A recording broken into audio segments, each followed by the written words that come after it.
Everything we do in algebra is based on what would be true for any number. Therefore, when I think about simplifying algebraic fractions, and by the way, simplifying in this case is just a fancy term for reduce to lowest terms, I need to think first about a quick review of what it would be like to reduce a regular old fraction with numbers.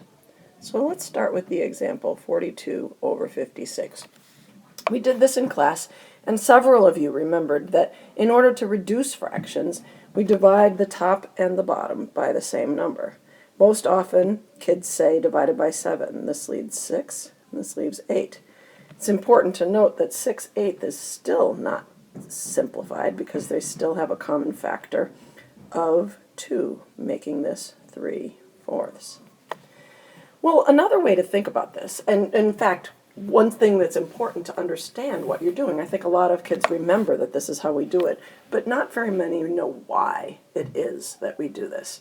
Well, if I expand or think of 42 as its prime factors, 2 times 3 times 7, yet another powerful use of prime factorization, and I think of 56, remember 8 is 2 to the third times 7, I can see that 7 divided by 7 is 1, and that means I'm not changing it. Anything times 1 is 1. And 2 divided by 2 is 1. And if I multiply these together, I get 3/4. What I really did when I divided by 7, I divided the top and the bottom by 7 and then 2, is dividing the top and the bottom, canceling out, dropping out the ones. 14 is a common factor. This is a helpful understanding for how we would then apply this to algebraic fractions. Algebra is that now we've got some variables. So if I say 4a to the third, b to the fifth over 20, a squared, b squared.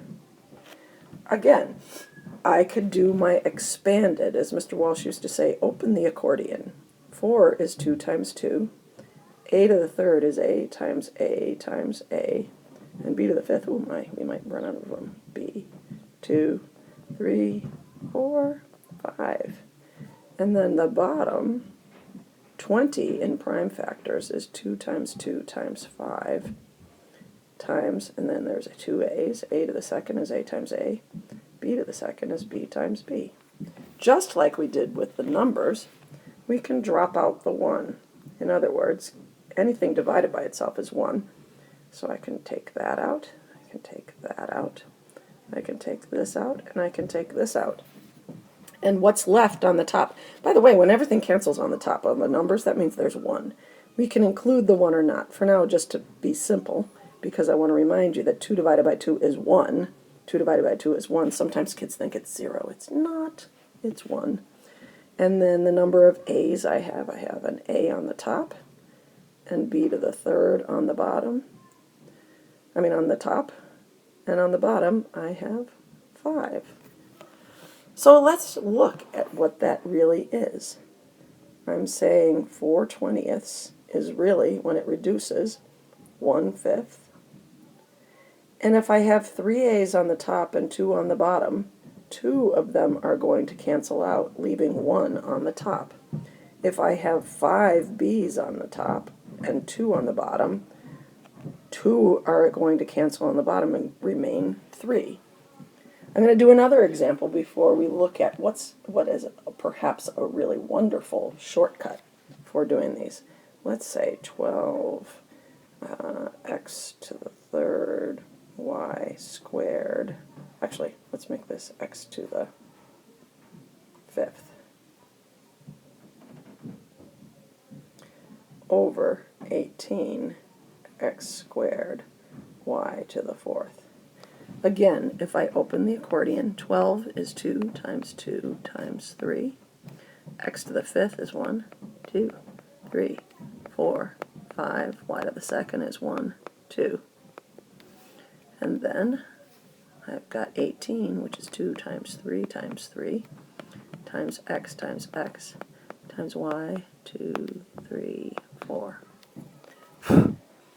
Let's look at this before we start canceling out. Well, let's just do the numbers because we already understand that. But let's look at the variables.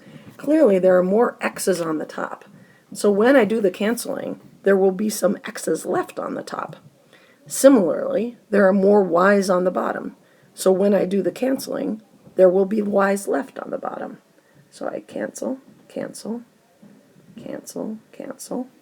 And what I have left on the top, and it's important to always think about the whole fraction, I have 2 on the top, 3 on the bottom. And notice 12 over 18 reduces to 2/3. I have x to the third on the top and y to the second on the bottom. So if I take a look at what's happening here, we've already said that we're reducing this.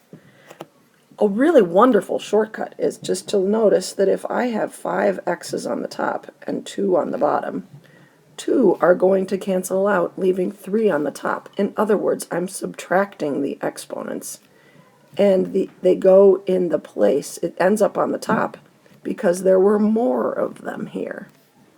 Similarly, I'm taking 4 minus 2 and getting x to the second, and they wind up on the bottom because there were more of them in the beginning.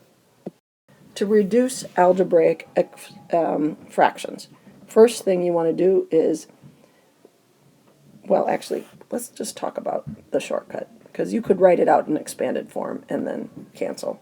But hopefully you will be able to do this. So we are going to reduce the coefficients and subtract the exponents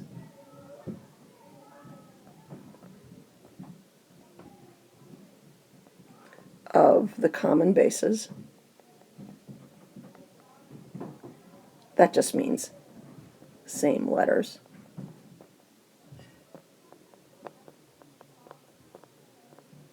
With the result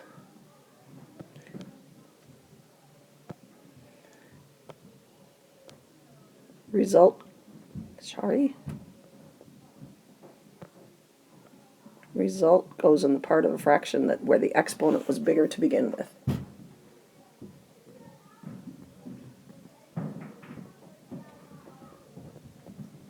Think back to the example I gave, because that's where it's going to be left.